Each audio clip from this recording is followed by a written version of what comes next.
ታሪክ ኣስቴር ብብዙሓት ዝፍተውን ብሰፊሕ ዝፍለጥን ኣብ መጽሓፍ ቅዱስ ዝተጻሕፈ ታሪኽ እዩ። ኣስቴር ኣብ ፋርስ ትነብር ወለዲ ኣልቦ ዝነበረት ሰበይቲ ኮይና ጸኒሓ ግን ናይቲ ዘመን ዝተኸብረ ኣዝዩ ሓያል ንጉስ ክሳብ ምምርዓው ዝበጽሐት ሰበይቲ ክትከውን ከኣለት። እዚ ታሪኻ ንኣቓልቦ ብዙሓት ብዝስሕብን ናይ እግዚኣብሔር መደብ ዝተፈጸመላን ንህዝባ ዘድሓነትን ሓያልን ብርትዕት ሰብ እያ። ኣብ ዘመና ኣይሁዳውያን ካብ ገጽ ምድሪ ክሳብ ናይ ምድፋእ ስግኣት ኣንጸላሊዎም ነበረ። ናይ ኣይሁዳውያን ኣዝዩ ከቢድ ዘመን ነበረ። እሞዛ ምስኪን ሰበይቲ ከመይ ጌራ ንግስቲ ኣስቴር ክትከውን ክኢላ? ከመይ ኢላ ኸ ሓንቲ ካብተን ኣብ መጽሓፍ ቅዱስ ዝጥቀሳ ጀጋኑ ክትከውን ዝኽኣለት? ኢየሩሳሌም ኣብ ትሕቲ ግዝኣት ዳግማዊ አቡነደጾር ኣብ ዝነበረትሉ ግዜ ኣብ ይሁዳ ሰፊሮም ዝነበሩ ናብ ሓድሽ ስርወ መንግስቲ ከም ዝዛወሩ ተገይሩ ነበር። ሓደ ካብቶም ሰባት እነሓጎ ማለት ኣቡ ነቦሓጎ ኣስቴር ነበረ። ንሱ ምስ ኒካኦን ዝተባህለ ናይ ይሁዳ ንጉስ ብሓንሳብ ነበረ። ጸኒሓ ግን ባቢሎን ኣብ ትሕቲ ኢምፓየር ፋርስ ኣተወት። ኣብ መንጎ ነጋውስ ፋርስ ካብቶም ኣዝዮም ሓያላት ዝበሃሉ ታዕቢቂሮስን ወዱ ዳርዮስን ወዱ ዝኾነ ኣርጤክሰስን ቶም ቀንዲ ነበሩ። ኣርጤክሰስ ካብ ህንድ ጀሚሩ ክሳብ ኢትዮጵያ ኣብ ልዕሊ 127 ሃገራት ነገሰ። ኣብ ዘመን ንጉስ ኣርጤክሰስ ኣብ ግንቢ ሱሳን ከሎ ካብ ዝነግስ ኣብ 30 ዓመቱ ንኹሎም ኣገልገልቱ ግብጃ ገበረሎ። ናይ ፋርስን ሜዶንን ዓበይትን ናይ ኩሉ ሃገራት ሽማምንትን ሽማግለታትን ኣብ ቅድሚ ነበሩ። ነቲ ዝነበሮ ሃብትን ዓበ ናይ ግርማውነት ክብሩን ን180 መዓልታት ኣርኣዮም።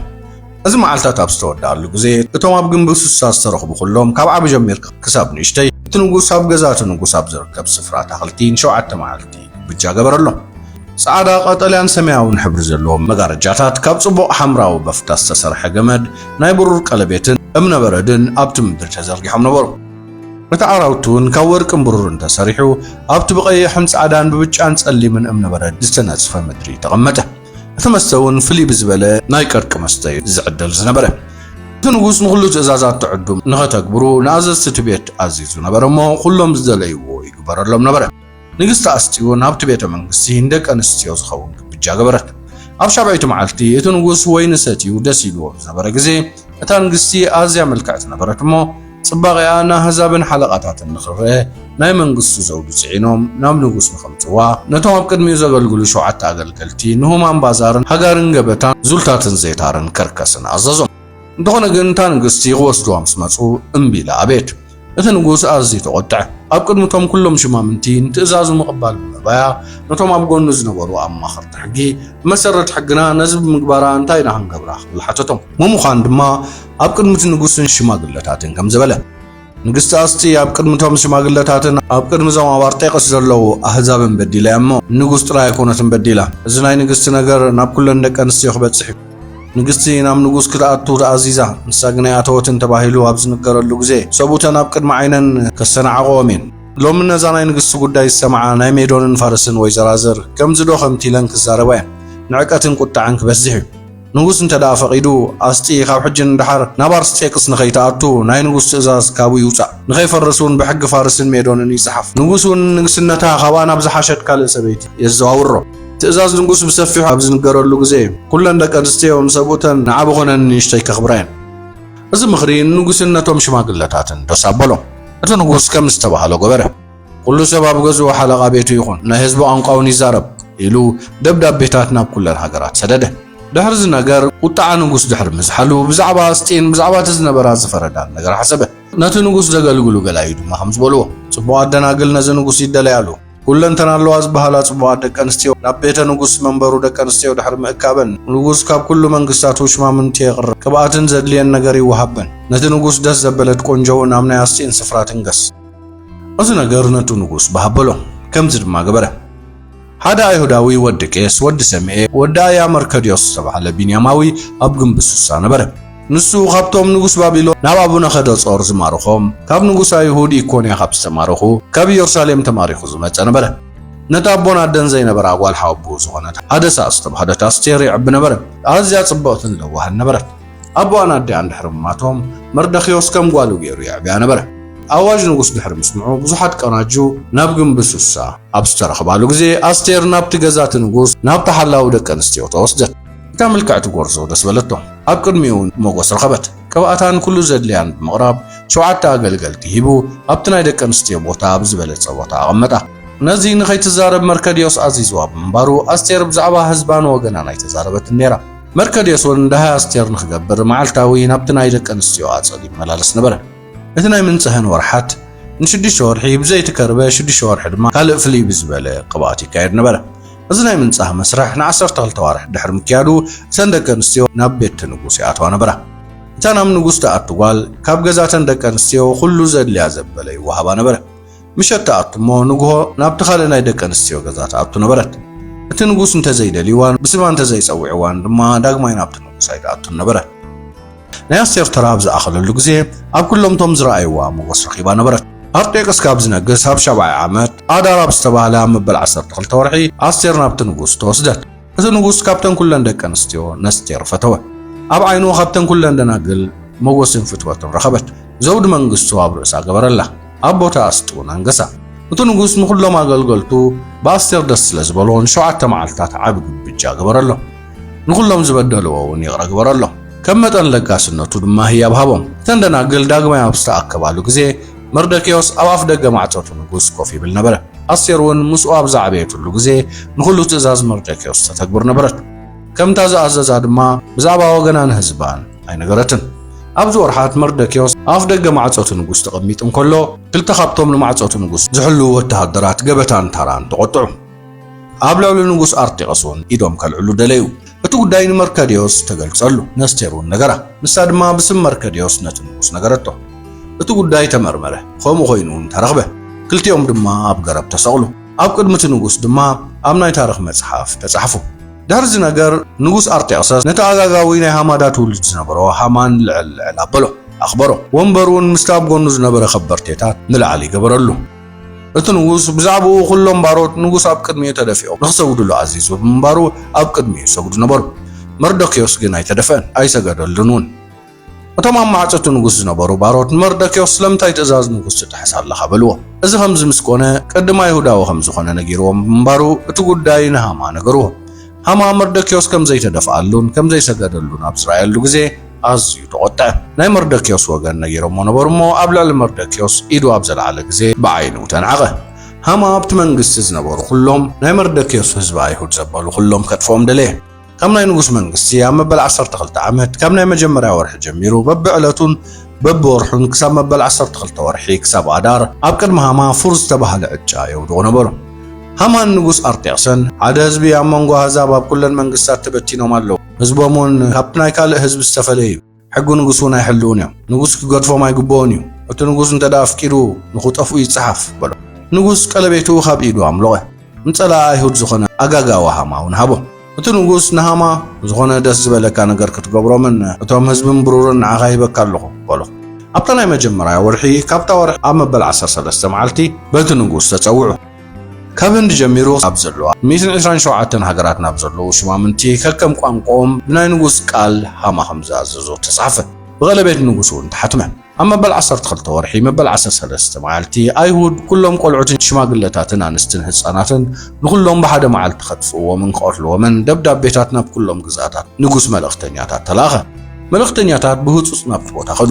እቲ ኣዋጅ ኣብ ግንቢ ሱሳ ተነግረ። እቲ ንጉስን ሃማን ክሰትዩ ተቐመጡ። ከተማ ሱሳ ግን ሰንበደት። መርዶክዮስ እውን እቲ ዝተገበረ ነገር ምስ ፈለጠ ክዳኑ ቀደደ፣ ማቕ ተኸድነ፣ ሓመድ እውን ነስነሰ። ናብ ማእኸል ከተማ ወፀ። ዓብን መሪርን ጭደራ ድማ ጨደረ። ማቕ ተኸዲኑ ንናይ ንጉስ ማዕፆ ከኣቱ ኣይግባእን ነበር እሞ ናብ ጥቓ ማዕፆት ንጉስ መፀ። ኣብ ኩሉ ተኣዋጅ ንጉስ ዝበፅሓሉ ሃገራት ኣብ ኣይሁዳውያን ዓብ ጾምን ሓዘንን ምኽያትን ኮነ። ብዙሓት እውን ማቕን ሓሙኽሽትን ኣንፀፉ። ንኣስቴር ኣገልግልታ መፅአን ነገራ። እታ ንግስቲ እውን ኣዝያ ሓዘነት። ማኡ ኣውፅኡ ክዳን ንኽኽደን ዝገልጽ መልእኽቲ ናብ መርዶክዮስ ሰደደት። ንሱ ግን ኣይተቐበላን። ነቲ ንኣስቴር ከገልግላ ንጉስ ዝሃባ ኣክራትዮስ ፀዋዓቶ። ንሱ እቲ ጉዳይ እንታይ ከም ዝኾነ ምስ ረዳእ ናብ መርዶክዮስ ክኸይድ ሓተተቶ። ኣክራትዮስ እውን ናብ ኣደባባይ ከተማ ወፀ። ንመርዶክዮስ ብዛዕባ እቲ ኩሉ ሃማ ኣብ ቤት ንጉስ ዝገበሮ ነገር ነገሮ። ንኣስቴር ንኸርእያ ድማ ቅዳሕ ናይ ዝተጻሕፈ ኣዋጅ ሃቦ። ናብ ንጉስ ኣትያ ስለ ህዝባ ክትልምኖን ክተድሕኖን ንኽነግራ ነገሮ። ኣክራትዮስ መፂኡ ንቓል መርዶክዮስ ንኣስቴር ነገራ። ኣስቴር ንኣክራትዮስ ናብ መርዶክዮስ ከም ዝብል መልእኽቲ ፀሓፈት። ናይቲ ንጉስ ባራዩ ናብቲ ሃገር ዝነብሩ ህዝብን ኩሎም ወዲ ይኹን ጓል ከይተፀውዐ ናብቲ ናይቲ ንጉስ ናብ ውሽጢ ገዛ ዝኣቱ ኩሉ ንኽመውት ዝእዘዝ ሕጊ ከም ዘሎ ይፈልጡ እዮም። ኣነ ግን ናብቲ ንጉስ ንኽኣቱ እዚ ዝሓለፈ 30 መዓልታት ኣይተፀዋዕኹን። ኣክራትዮስ እውን ንቓል ኣስቴር ንመርዶክዮስ ነገሮ። መርዶክዮስ እውን ኪድ ከም ዝበላ በሎ። ንስኺ ኣብ ቤት ንጉስ ስለ ዘለኺ ካብ ኩሎም ኣይሁድ ንላዕሊ ክድሕን ኢልኪ ትሕሰቢ።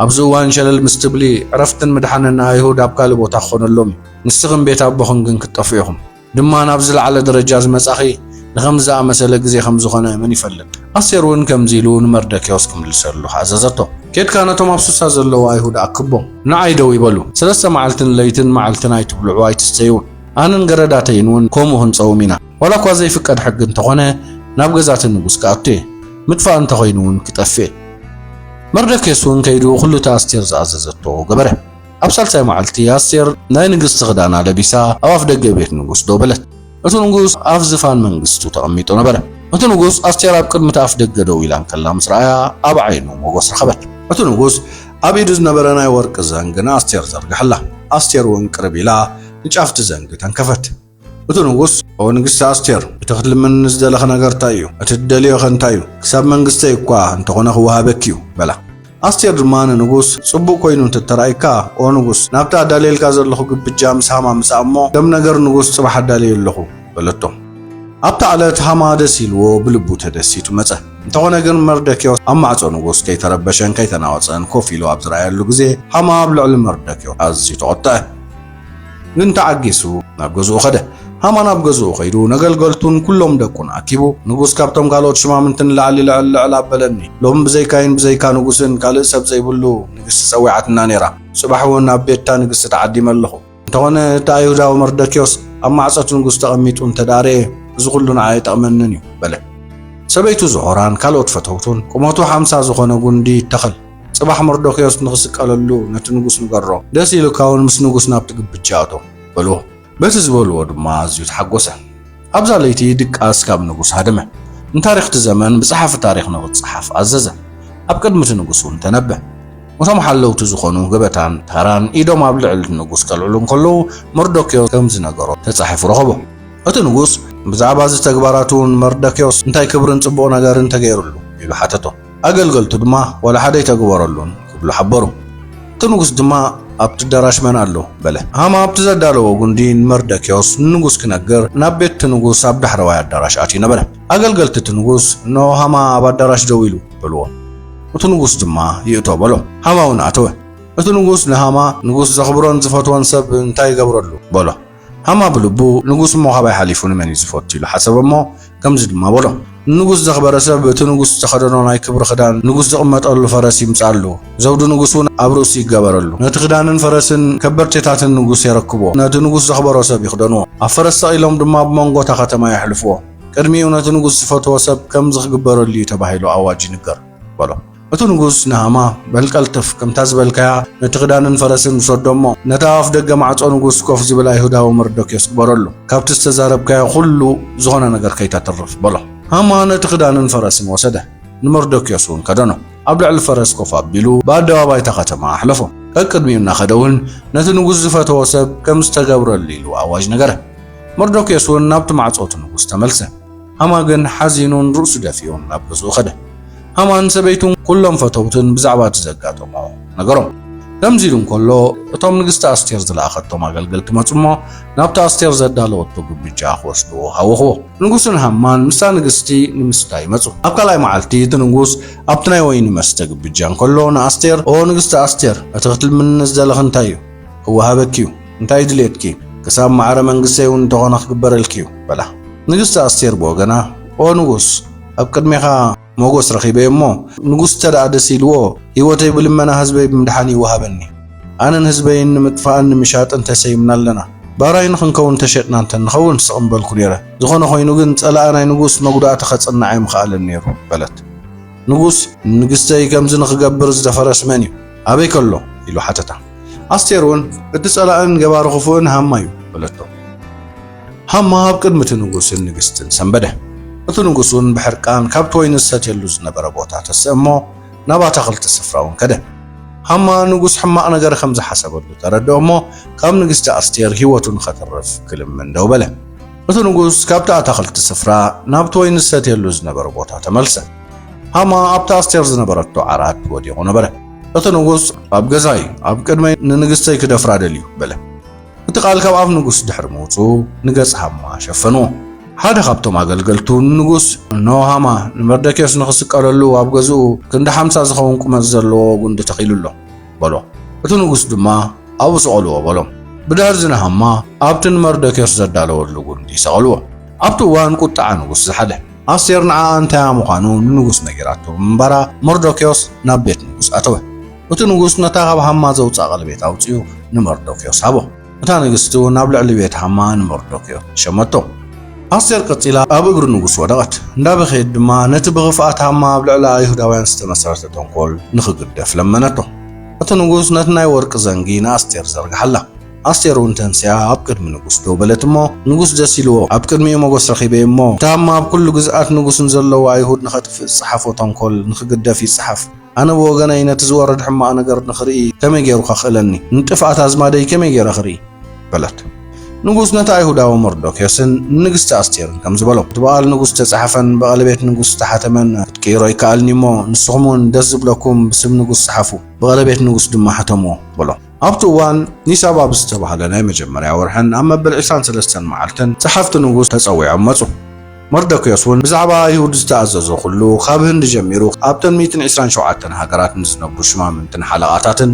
ነፍሲ ወከፍ ሃገር ከከም ጽሕፈቶምን ቋንቋታቶምን ናይሁዱን ከም ጽሕፈቶምን ቋንቋኦምን ተጻሕፈሎም ብስምቲ ንጉስ ኣጽሒፉ ብቐለቤት ንጉስ ኣሕተሞ ነቲ መልእኽቲ እውን ብፈረሰኛታት ንጉስ ሰደዶ በዚ ደብዳቤ እቶም ኣብቲ ከተማ ዝነበሩ ኩሎም ኣይሁዳውያን ንኽእከቡን ብህይወቶም ደው ክብሉን ነቶም ብጽልእ ዝለዓልዎም ህዝቢ ሰራዊትን ዝኾነት ሃገር ምስ ህፃናቶምን ኣንስቶምን ንኽጠፍኡሉን ክቕተሉሉን ምርኮኦምን ንኽወስዱ እቲ ንጉስ ኣፍቀደሎም እዚ ኣዳር ኣብ ዝተባህለ መበል 12 ወርሕን መበል 13 መዓልቲ ናይታ ወርሕን ኣብ ኩሉ ሃገራት ብሓንቲ መዓልቲ ንክኸውን ተኣዘዘ ኣይሁድ ንጸላእቶም ሕነ ክፈድዩ ኣብ ዝዳልውሉ ዝነበሩ እዋን እቲ ደብዳቤታት ንኹሎም ኣብ ዝተፈላለያ ሃገራት ዝነበሩ ደብዳቤታት በጽሖም እቲ ኣዋጅ እውን ኣብ ግንቢ ሱሳ ተነግረ መርዶክዮስ እውን ብሰማያውን ጻዕዳን ሃሪ ዝተሰርሐ ናይ ንጉስ ናይ ክብሪ ክዳን ተኸዲኑ ኣብ ቅድሚ ንጉስ ወፀ ከተማ ሱሳ ደስ በላ እልል እውን በለት ንኣይሁድ ብርሃንን ደስታን ኮነ ኣብ ኩሉ እቲ ናይ ንጉስ ኣዋጅ ዝበፅሖ ሃገር ንኣይሁድ ደስታን ተድላን ጽቡቕ ነገርን ኮነ ኣይሁድ ተባዚሖም ካብ ኣህዛብ ምድሪ ዝበዝሑ ኾኑ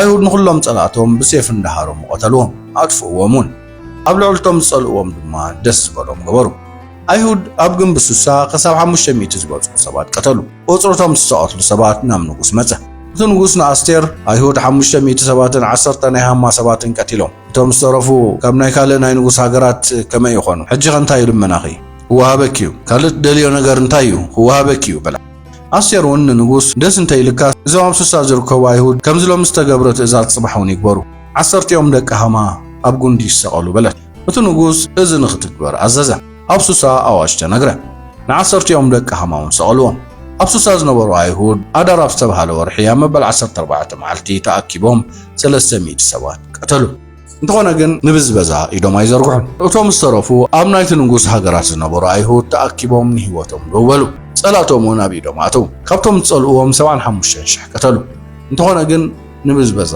ኢዶም ኣይዘርግሑን ኣብታ ኣዳር ዝተባህለት ወርሒ ኣብ መበል 13 መዓልቲ እዚ ኮይኑ ኣብ መበል 14 መዓልቲ ድማ ዓረፉ ናይ ግንብጃ መዓልቲ እውን ኣሕለፉ እታ ኣብ ሓደ እዋን ሓንቲ ድኻ ጓል ዝነበረት ኣስቴር ንዓብ ክብሪ ብምሕፃይ ናይቲ ዓብ ንጉስ ሰበይትን ንግስትን ክትከውን ብምብቃዕ ንኣይሁዳውያን ወገና ካብ ምጥፋእ ዘርኢ ብኸምዚ መልክዕ ኣድሓነቶም